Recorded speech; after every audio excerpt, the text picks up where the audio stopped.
Kita tahu mulai umur 12 tahunan, ada yang catatan sejarah menyebutkan 14 tahunan Rasulullah itu sudah mulai berniaga. Jadi kalau dalam sebuah hadis disebutkan bahwa 9 dari 10 rizki itu ada pada perdagangan. Rasulullah itu sudah menerapkan. Umur 8 tahun mengembala kambing, umur 12 tahun belajar berdagang.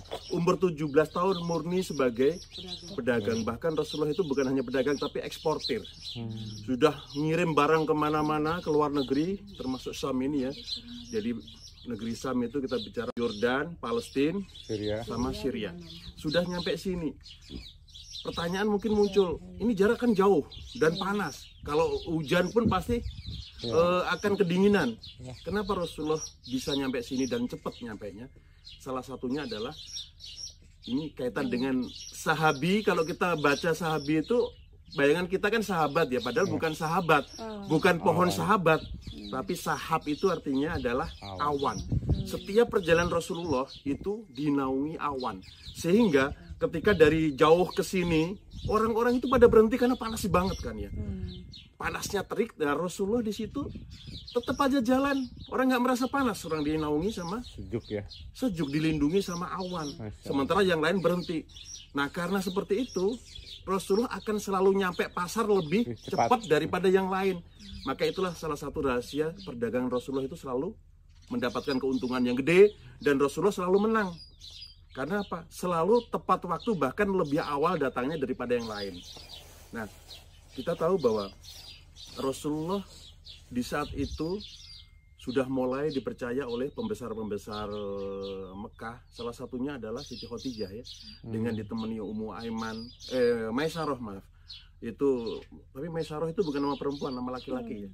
Orang kepercayaan Siti Khadijah untuk menemani Rasulullah dagang. Barulah kemudian diceritakan bagaimana cara Rasulullah berdagang, sehingga memang sangat luar biasa.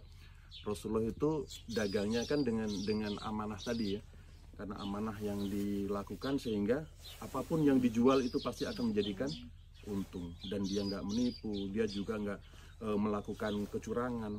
Nah, pohon ini saat Rasulullah di waktu kecil di sini itu bayangan kita onta-onta atau apa kalau kita istilahnya kan kendaraannya itu diparkir di sini, dan Rasulullah itu menjaga kendaraan itu karena mungkin masih kecil kan ya. Yang lain pada makan karena dijamu oleh Buhairah atau Bahiroh.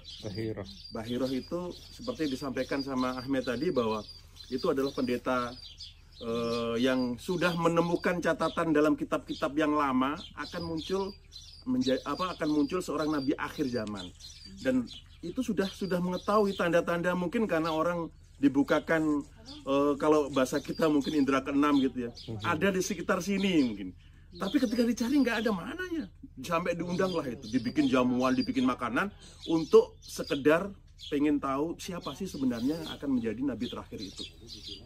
Nah, ternyata ketika melihat di bawah pohon ini ada anak kecil kan gitu kan, 12 tahun masih kecil, lagi nungguin onta. Nah, ketika jalan tahulah itu ada awan yang melindunginya. Semakin yakin dia inilah orang yang dicari. Kemudian akhirnya Bahiroh ini bertanya kepada Abu Thalib, siapa ini? Abu Thalib bilang, anakku. Nggak mungkin, dalam catatan buku-buku lama, dalam kitab-kitab lama, dia nggak punya bapak. Jadi sudah ada catatannya bahwa ini nggak punya bapak, ini nggak punya ibu, yatim. Akhirnya ngakulah Abu Thalib bahwa ini adalah keponakannya. Langsung kemudian dibilangin kepada Abu Thalib, Buhairah bilang, cepat bawa pulang. Karena kalau ini nanti ketahuan orang-orang Yahudi atau ketahuan musuh-musuhnya, ini akan dibunuh. Nah, dari situ akhirnya Rasulullah SAW dibawa pulang, dan dari situlah kenabiannya mulai kelihatan. Ini diantara saksi sejarah itu. Jadi 1400 tahun yang lalu pohon ini sudah ada, dan kalau kita mengunjungi pohon ini otomatis semakin meyakinkan keyakinan kita bahwa cerita-cerita dalam Sirah Nabawiyah itu ternyata ada.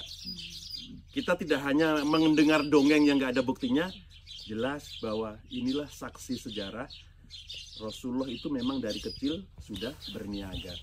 Disinilah yang kita kenal dengan pohon sabi. Baik, kita sama-sama berdoa kepada Allah Subhanahu wa taala, mudah-mudahan ketika kita berziarah ke sini, kita bukan minta ke pohon, bukan, kita minta kepada Allah. Semoga ketika kita meninggalkan tempat ini, seluruh dosa kita diampuni. Amin. Kita juga berdoa kepada Allah, semoga ketika kita meninggalkan dari tempat ini, kita nanti seluruh doa-doa kita dikabul oleh Allah. Amin. Kita juga berdoa, mudah-mudahan ada maksud-maksud, ada keinginan-keinginan, ada makosid atau maksud orang Sunda bilangnya, yang mungkin kita sebutkan secara langsung, yang biasa kita doakan atau masih terlintas dalam batin kita. Mudah-mudahan seluruhnya nanti dikabul oleh Allah. Amin. Hadini wa kullu niyatin sholihatin. Al-Fatihah. A'udzubillahi minasyaitonir rajim. Amin amin wa kunna ya karim ya arhamar rahimin arhamna. Allahumma bihaqqil Fatihah wa bi syirril Fatihah wa bi syafaatil Fatihah wa bi rahmatil Fatihah. Allahumma hasil maqasidana, Allahumma sahil umurana, umur dunia wal akhirah.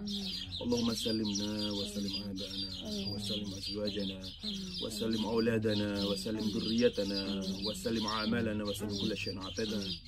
Allahumma hasil maqasidana wa sahil umurana, umur dunia wa umur al akhirah. Allahumma la tada' fi maqamina hadha dhanban illa ghafartah wa la hamman illa ghafartah wa la dayan illa qadayta wa syartaha wa la hajatan min hawaij dunya wal akhirah ila anta radin. Rabbana bil mustafa balligh maqasidana waghfir lana ma madaya wa syi'al karami. Rabbana atina fid dunya hasanah wa fil akhirati hasanah wa qina adzaban nar. Subhanaka rabbika rabbil izzati amma yasifun wa salamun ala mursalin walhamdulillahi rabbil alamin. Al-Fatihah. A'udzubillahi minasyaitonir rajim. Bismillahirrahmanirrahim. Ya Rabbi bil Mustafa balik maqasidana wa fil lana ma madha ya